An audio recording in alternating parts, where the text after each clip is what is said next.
अस्सलाम वालेकुम स्टूडेंट्स, मैं हूं मोहम्मद हाशिम हसन, आप लोगों को फिजिक्स पढ़ा रहा हूं। स्टूडेंट्स, आज हम चैप्टर नंबर 4 का दूसरा टॉपिक पढ़ने जा रहे हैं और उस टॉपिक का नाम है work done by variable force.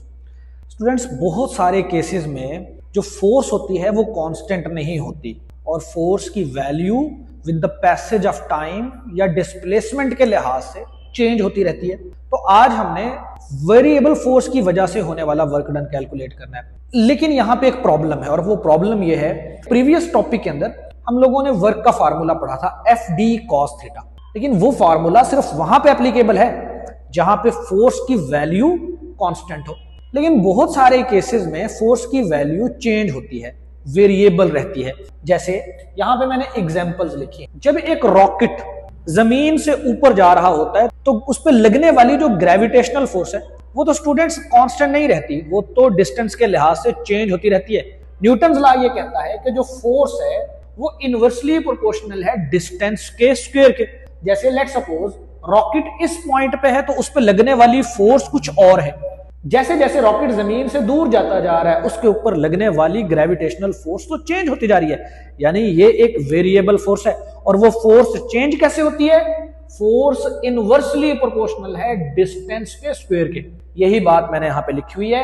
When rocket moves away from earth, work is done against force of gravity which varies as the inverse square of the distance from the earth. तो students, एक तो variable force की ये example है, एक और भी example है। देखें, फर्ज करें कि हमारे पास एक मैस स्प्रिंग सिस्टम है, ये स्प्रिंग है और ये मैस है। जब इस स्प्रिंग को पकड़ के हम इसे खींचते हैं तो जैसे जैसे इसके अंदर इलोंगेशन बढ़ती है, जैसे जैसे इसका डिस्प्लेसमेंट बढ़ता है, जैसे जैसे इसके अंदर खिंचाव बढ़ता है, तो इसके अंदर पैदा होने वाली रीस्टोरिंग फोर्स भी बढ़ती चली जाती है। स्टूडेंट्स, इसके लिए हुक्स लॉ ये कहता है कि F इज इक्वल टू के एक्स, यानी F डायरेक्टली प्रोपोर्शनल है x के। यहां पे x से मुराद इलोंगेशन है, अमाउंट ऑफ स्ट्रेच है। जितना ज्यादा इसे खींचते हैं उतनी इसके अंदर रीस्टोरिंग फोर्स ज्यादा होती है। यानी एक स्प्रिंग को जब आप खींचते हैं तो उसके अंदर पैदा होने वाली जो रीस्टोरिंग फोर्स है स्टूडेंट्स, वो कांस्टेंट नहीं रहती, बल्कि जितना ज्यादा आप उसको खींचते हैं उतनी ज्यादा उसके अंदर रीस्टोरिंग फोर्स पैदा हो जाती है। और रीस्टोरिंग फोर्स से मुराद वो फोर्स है जो इस स्प्रिंग को वापस लेके जाएगी।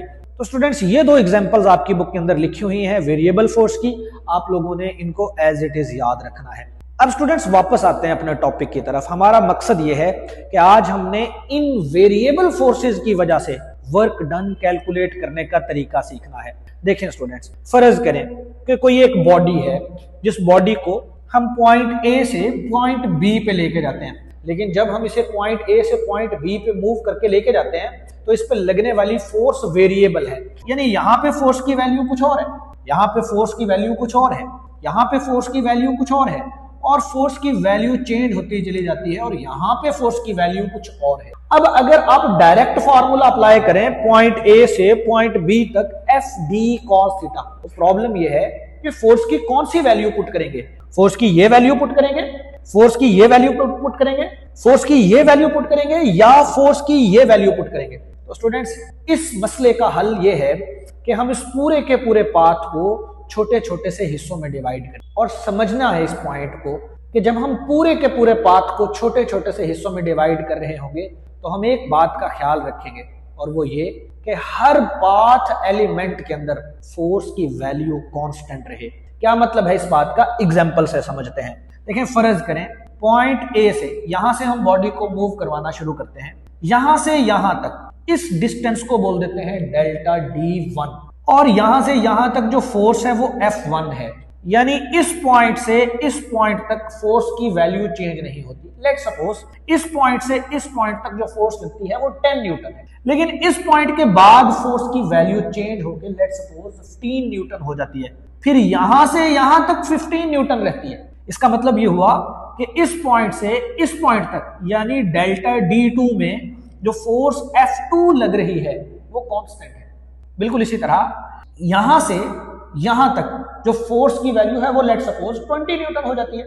यानी इस पॉइंट से इस पॉइंट तक फोर्स की वैल्यू कांस्टेंट रहती है। इसी तरह इस पॉइंट से इस पॉइंट तक जो फोर्स की वैल्यू है वो कांस्टेंट रहती है। हम दोबारा इस बात को कंक्लूड करते हैं। देखिए, हमने पूरे के पूरे रास्ते को छोटे छोटे से हिस्सों में डिवाइड किया है, लेकिन इस तरह से डिवाइड किया है कि हर पाथ एलिमेंट में फोर्स की वैल्यू कांस्टेंट है। अब अगर हम यहां से यहां तक वर्क का वो फॉर्मूला अप्लाई नहीं कर सकते थे एफ डी कॉस थीटा, तो फिर यहां से यहां तक तो हम वो फॉर्मूला अप्लाई कर सकते हैं, क्योंकि इस पाथ एलिमेंट के अंदर फोर्स की वैल्यू कांस्टेंट है।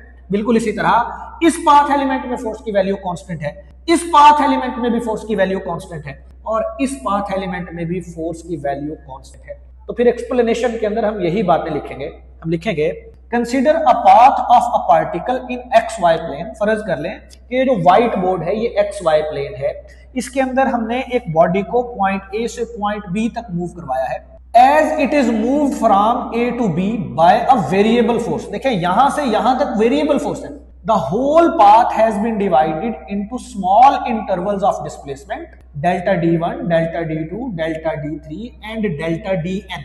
हमने पूरे के पूरे पाथ एलिमेंट को छोटे छोटे से हिस्सों में डिवाइड कर दिया है, और इनके ऊपर लगने वाली जो फोर्सेज है वो है F1, F2, F3 and F1 are acting in these displacements respectively. अब इस डायग्राम को एक दफा फिर समझते हैं। देखिए स्टूडेंट्स, डेल्टा D1 में जो फोर्स लग रही है वो F1 है, और डिस्प्लेसमेंट और फोर्स के दरमियान में जो एंगल बन रहा है वो θ1 है। बिल्कुल इसी तरह डिस्प्लेसमेंट डेल्टा D2 में जो फोर्स लग रही है वो F2 है, और जो फोर्स और डिस्प्लेसमेंट के दरमियान में एंगल बन रहा है वो θ2 है। बिल्कुल इसी तरह डेल्टा D3 जो डिस्प्लेसमेंट है इसमें जो फोर्स लग रही है वो F3 है, और यहाँ पे जो एंगल बन रहा है फोर्स और डिस्प्लेसमेंट के दरमियान में θ3 है। इसी तरह हमने पूरे के पूरे रास्ते को छोटे छोटे से हिस्सों में डिवाइड किया, और जो आखिरी पाथ एलिमेंट है डेल्टा dn उसमें जो फोर्स लग रही है वो Fn है, और यहाँ पे जो एंगल बन रहा है फोर्स और डिस्प्लेसमेंट के दरमियान में वो θn है। अब हमने हर पाथ एलिमेंट पे अलग अलग से वर्क डन कैलकुलेट करना है, और हमें पता है कि वर्क का फॉर्मूला होता है W is equal to F dot D, या इस फॉर्मूले को हम इस तरह से भी लिख सकते हैं W is equal to F cos theta into D, या F D cos थीटा एक ही बात है। अब स्टूडेंट सबसे पहले पाथ एलिमेंट डेल्टा D1 के लिए वर्क डन कैलकुलेट करते हैं। तो वो कैलकुलेट करने के लिए हम जो पहला वर्क डन है उसे W1 बोल देंगे, और W1 को हम बोलेंगे ये इक्वल है F1 डॉट डेल्टा D1। देखें जनरल फार्मूला होता है F डॉट D, लेकिन इस केस में जो फोर्स है, फोर्स की जगह पे लिखा हुआ है F1 और डिस्प्लेसमेंट की जगह पे लिखा हुआ है डेल्टा D1। तो वही फार्मूला हमने बेसिकली यहाँ पे अप्लाई किया है। इस फार्मूला को अगर ओपन करें तो हम इसे लिख सकते हैं F1 cos θ1 डेल्टा D1। बिल्कुल इसी तरह अगर हम पाथ एलिमेंट 2 के लिए, इस पाथ एलिमेंट के लिए वर्क डन कैलकुलेट करें तो हम इसे लिखेंगे W2 is equal to F2 dot delta D2, और स्टूडेंट्स ये इक्वल आएगा F2 cos θ2 डेल्टा D2 के। इसी तरह अगर हम थर्ड इंटरवल के लिए यानी यहां से यहां तक वर्क डन कैलकुलेट करें तो उसके लिए फॉर्मूला बनेगा W3 is equal to F3 dot delta D3, जो इक्वल आ जाएगा F3 cos θ3 डेल्टा D3 के। बिल्कुल इसी तरह स्टूडेंट्स हम हर पाथ एलिमेंट के लिए वर्क डन कैलकुलेट कर लेंगे, और एट द एंड हम इस आखिरी पाथ एलिमेंट के लिए जब वर्क डन कैलकुलेट करेंगे तो इसे हम बोलेंगे Wn is equal to Fn dot delta Dn, और अगर इस फार्मूला को ओपन करें तो क्या फार्मूला बनेगा Fn cos θn delta Dn। अब स्टूडेंट्स इन सब फार्मूलाज को एक दफा समझ लेते हैं। देखें यहां पे इस पहले फार्मूला के अंदर स्टूडेंट्स ये जो है ना F1 cos θ1, ये है फोर्स का वो कंपोनेंट जो डेल्टा D1 की डायरेक्शन में है। बिल्कुल इसी तरह ये जो F2 cos θ2 है ये है फोर्स का वो कंपोनेंट जो डेल्टा D2 की डायरेक्शन में है, यानी जिसकी वजह से वर्क डन हो रहा है। बिल्कुल इसी तरह ये जो F3 cos θ3 है ये है फोर्स का वो कंपोनेंट, फोर्स F3 का ये वो कंपोनेंट है स्टूडेंट्स जिसकी वजह से डेल्टा D3 का वर्क डन हुआ है। बिल्कुल इसी तरह ये जो Fn cos θn है ये वर्क डन करवा रहा है nth इंटरवल के अंदर, यानी आप ये कह सकते हैं कि ये Fn का वो कंपोनेंट है जिसकी वजह से डेल्टा डी एन के अंदर वर्क डन हुआ है। अब स्टूडेंट्स हमने हर हिस्से के लिए अलग अलग से तो वर्क डन कैलकुलेट कर लिया है, लेकिन अगर हमने ए से बी तक टोटल वर्क डन कैलकुलेट करना हो तो हमें इन सबको ऐड करना पड़ेगा। तो टोटल वर्क डन लिखने के लिए हम यहाँ पे लिखेंगे W, W से मुराद टोटल वर्क डन है, W is equal to W1 plus W2 plus W3 up to so on plus WN। अब इस फार्मूला के अंदर सारी वैल्यूज पुट कर देते हैं। तो देखिए students, W is equal to आ जाएगा, W1 की वैल्यू है F1 cos theta 1 delta D1, F1 cos theta 1 delta D1 plus W2 की वैल्यू है F2 cos theta 2 delta D2, F2 cos theta 2 delta D2 plus W3 की value है F3 cos theta 3 delta D3, F3 cos theta 3 delta D3 plus up to so on plus Wn की value है students Fn cos theta n delta Dn। अब अगर आप देखें तो ये इक्वेशन बड़ी लंबी इक्वेशन है, और जब हमारे पास एक से ज्यादा एक जैसी वैल्यूज ऐड हो रही हो तो हम समेशन का इस्तेमाल करते हैं, यानी सिग्मा फॉर्म में लिखते हैं। तो total work done is equal to, यहां पे लगाया स्टूडेंट सिग्मा। इस सिग्मा से मुराद है कि वैल्यूज ऐड हो रही हैं, ये सम को जाहिर करता है। तो यहां पे हम लिखेंगे, इसकी लोअर लिमिट हम लिखेंगे 1, क्योंकि वैल्यूज देखें 1 से शुरू हो रही हैं और कहां तक जा रही है n तक, तो इसकी अपर लिमिट लिख देंगे हम n, और साथ में हम लिख देते हैं यहां पे i। इससे मुराद ये है कि i अगर हम कहीं पे लिख रहे हैं तो वो 1 से लेके n तक है। अब आप सारी वैल्यूज को देखें, सब वैल्यूज के अंदर f मौजूद है, सब वैल्यूज के अंदर cos थीटा भी मौजूद है, सब वैल्यूज के अंदर डेल्टा d भी मौजूद है। तो हम यहां पे लिखेंगे f cos थीटा, साथ में लिख देंगे डेल्टा d, और सबके साथ हम यहां पे i लगा देंगे, ये i लगा देंगे। इससे मुराद ये है कि ये जो f cos थीटा और डेल्टा d है, ये 1 से लेके शुरू होता है और n तक जाता है, और ये सारी वैल्यूज मल्टीप्लाई होके ऐड हो रही हैं। क्या मतलब है स्टूडेंट्स, देखें अगर इस इक्वेशन को हम ओपन करेंगे ना तो दोबारा यही इक्वेशन बन जाएगी। हम यहां पे लिखेंगे F1 cos theta 1 delta D1 plus, ये सिग्मा का साइन बता रहा है, plus F2 cos theta 2 delta D2 plus F3 cos theta 3 delta D3 up to so on. और कहां तक ऐड हो रही है ये वैल्यूज, n तक ऐड हो रही है। इसका मतलब ये है कि ये जो पूरी इक्वेशन थी इसकी जगह पे हमने एक ये इक्वेशन लिखी है, यानी इसे हमने छोटी फॉर्म में लिख ली, सिग्मा फॉर्म में लिख ली। तो ये है स्टूडेंट्स हमारे पास total work done by a variable force. अब इसका हमने ग्राफिकल मेथड समझना है, और ग्राफिकल मेथड को समझने से पहले एक दो बातें याद रख लें। देखें स्टूडेंट्स, डेल्टा D1 जो डिस्प्लेसमेंट है, इसमें जो फोर्स लग रही है वो है F1 cos theta 1। Delta D2 displacement में जो फोर्स है वो है F2 cos theta 2। Delta D3 में जो फोर्स है वो है F3 cos थीटा 3। इसी तरह डेल्टा Dn के अंदर जो फोर्स का कंपोनेंट है वो है Fn cos थीटा n।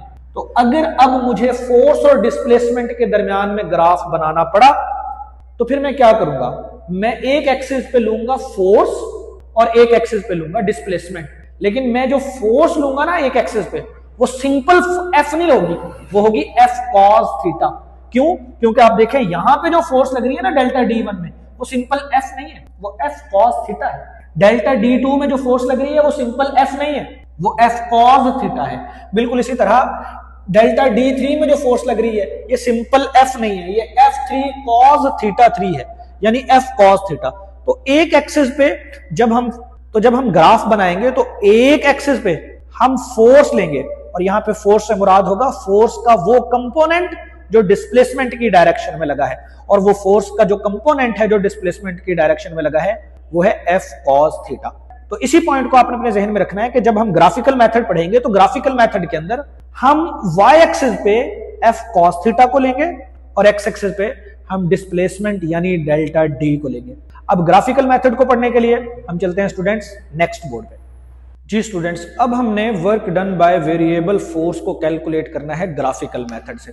लेकिन पहले मैं आपको याद करवा दूं कि प्रीवियस टॉपिक के अंदर हम लोगों ने ये पढ़ा था कि जब भी हम फोर्स और डिस्प्लेसमेंट ग्राफ के जब भी हम फोर्स और डिस्प्लेसमेंट के दरमियान में ग्राफ बनाएंगे तो फोर्स डिस्प्लेसमेंट ग्राफ का जो एरिया होगा वो इक्वल होगा वर्क डन के। तो ये बेसिक पॉइंट है जो आपको याद होना चाहिए कि area under the force displacement graph is equal to the work done. और फिर दूसरा पॉइंट हमने वहां पे डिस्कस किया था कि अगर फोर्स कांस्टेंट है तो फिर जो ग्राफ बनेगा ना फोर्स और डिस्प्लेसमेंट का वो स्ट्रेट लाइन ग्राफ होगा। अब पहले हम मेन ग्राफ की तरफ जाने से पहले हम हर पाथ एलिमेंट के लिए अलग अलग से ग्राफ को ड्रा करते हैं। अगर आप यहां पे देखें स्टूडेंट्स, तो जो पहला पाथ एलिमेंट था ना डेल्टा D1, उसमें जो फोर्स लगी थी वो थी F1 cos θ1। और मैंने आपको ये बताया था कि इस डिस्प्लेसमेंट के अंदर ये फोर्स कांस्टेंट रहेगी।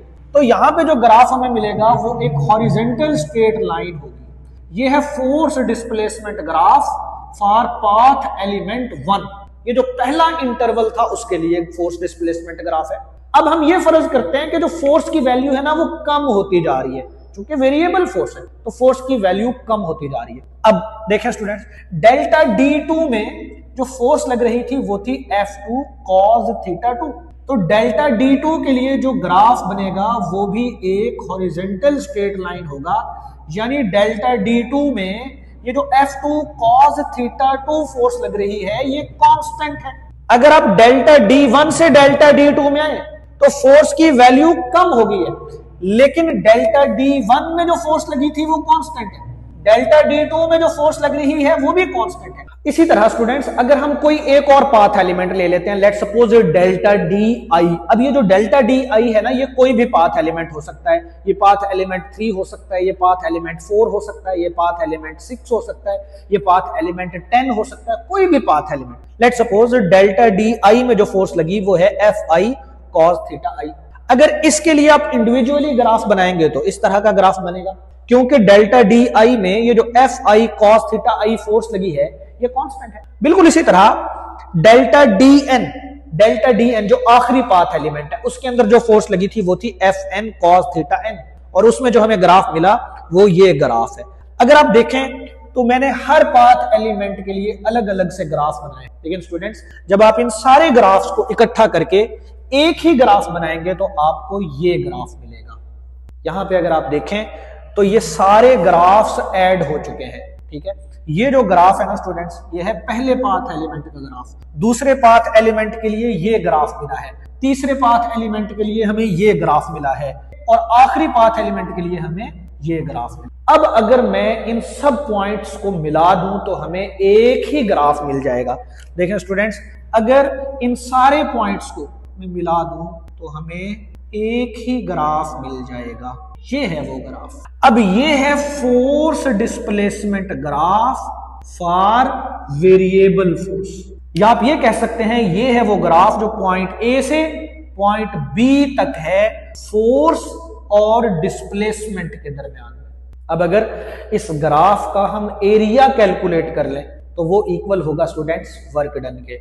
लेकिन उससे पहले अगर हम सिर्फ और सिर्फ ये एरिया कैलकुलेट कर लें, सिर्फ एक पाथ एलिमेंट का ये एरिया कैलकुलेट कर, तो स्टूडेंट्स ये एरिया उस वर्क डन के इक्वल है जो डेल्टा DI इंटरवल के अंदर हुआ है Fi cos θi की वजह से। दोबारा सुन लेंगे बात, अगर एक रेक्टेंगल का एरिया कैलकुलेट कर ले तो ये एरिया उस वर्क डन के इक्वल है जो डेल्टा DI डिस्प्लेसमेंट में हुआ है Fi cos θi की वजह से। बिल्कुल इसी तरह अगर हम सिर्फ ये एरिया कैलकुलेट कर लें स्टूडेंट्स, सिर्फ ये एरिया कैलकुलेट कर, तो ये एरिया इस रेक्टेंगल का ये जो एरिया है स्टूडेंट्स, ये एरिया उस वर्क डन के इक्वल है जो डेल्टा D2 डिस्प्लेसमेंट में हुआ है F2 cos θ2 की वजह से। बिल्कुल इसी तरह अगर हम इस रेक्टेंगल का एरिया कैलकुलेट कर लें तो इस रेक्टेंगल का एरिया उस वर्क डन के इक्वल होगा जो डेल्टा D1 डिस्प्लेसमेंट में हुआ है F1 cos θ1 की वजह से। तो फिर अगर हम इन सारी रेक्टेंगल्स का एरिया कैलकुलेट कर लें तो ये इक्वल होगा टोटल वर्क डन के। तो स्टूडेंट्स यही बात यहां पे लिखी हुई है। Now the ith shaded rectangle, ये जो ith शेडेड रेक्टेंगल है has area equal to the Fi cos θi delta D। अगर मैं इसका एरिया कैलकुलेट करूं तो इसका एरिया कैसे कैलकुलेट होगा, लेंथ मल्टीप्लाई बाय विड्थ। इसकी लेंथ कितनी है students, F I cos theta I, और इसकी विड्थ कितनी है, डेल्टा डी आई। तो फिर इसका एरिया कितना हुआ, इसका एरिया हुआ F I cos delta D आई के इक्वल। और ये जो एरिया है ये है work done during ith interval. तो आगे हम लिखेंगे सो सम ऑफ ऑल द रेक्टेंगल्स, सब रेक्टेंगल एरिया को ऐड करते हैं तो ये किसके इक्वल आएगा, ये इक्वल आएगा टोटल वर्क डन के। तो फिर टोटल वर्क डन की हमारे पास दोबारा वही इक्वेशन बनेगी, टोटल वर्क डन, ये वही इक्वेशन है जो पीछे बना के आए हैं, sigma F I cos theta i delta D. अब स्टूडेंट्स अगर आप इस फार्मूला को ओपन करें तो आपके पास एलिमेंट आएगा, वो आएगा F1 cos theta 1 delta D1।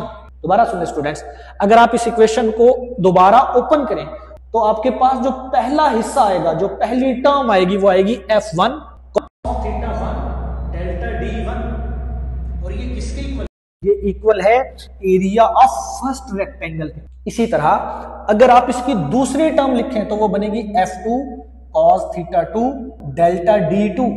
और ये जो F2 delta D2 cos theta 2 है, ये है स्टूडेंट्स इस रेक्टेंगल के एरिया के इक्वल। इसका मतलब ये है कि ये जो इक्वेशन है ना, ये बेसिकली इन सब रेक्टेंगल्स के एरिया के सम के इक्वल है।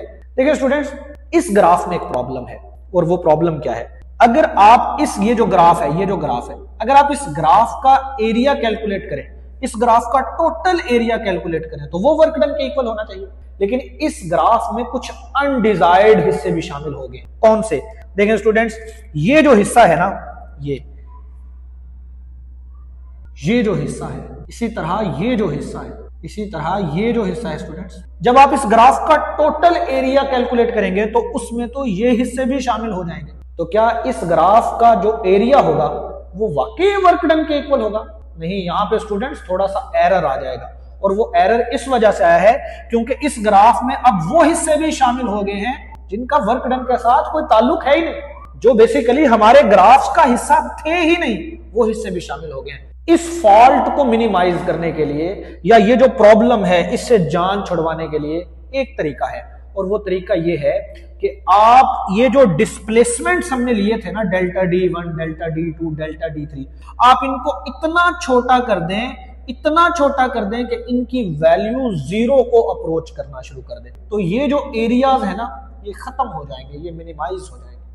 तो फिर हमारे पास जो वर्क डन की वैल्यू होगी वो एक्यूरेट होगी। यही बात यहां पे लिखी है कि accurate calculation of work done by graphical method के लिए, if we divide the whole path in large number of intervals such that delta D approaches to 0, इस तरह से हमने सारे के सारे इंटरवल्स लेने हैं कि हर इंटरवल की वैल्यू इंतहाई कम हो जाए, यानी अप्रोचेस टू 0 हो जाए। Then we obtain exact result for work done.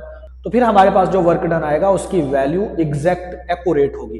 तो स्टूडेंट्स, यहां पे हमने एक लिमिट लगाई है, फार्मूला वही है, W is equal to sigma F I cos theta i delta D i. Formula सारा वही है, बस लिमिट लगा दी है, और वो लिमिट ये है कि एग्जैक्ट आंसर हमारे पास वर्क डन का ग्राफिकल मेथड से कब आएगा, जब आप डेल्टा डी की वैल्यू को 0 के करीब लेंगे, यानी इंतहाई कर देंगे। इस केस में फिर जब एरिया कैलकुलेट करेंगे तो ये जो एरिया होगा students, the force displacement graph is equal to the work done. ये बहुत इंपॉर्टेंट ऑब्जेक्टिव भी है, प्रीवियस लेक्चर में भी आपको बताया था। तो स्टूडेंट्स, आई होप आपको सारी बातों की समझ आई होगी। अगर आपको किसी पॉइंट की समझ नहीं आई तो आप वीडियो को दोबारा प्ले करें, आप आई होप आपको समझ आ जाएगी। अब नेक्स्ट लेक्चर में मिलेंगे, तब तक के लिए अल्लाह हाफिज।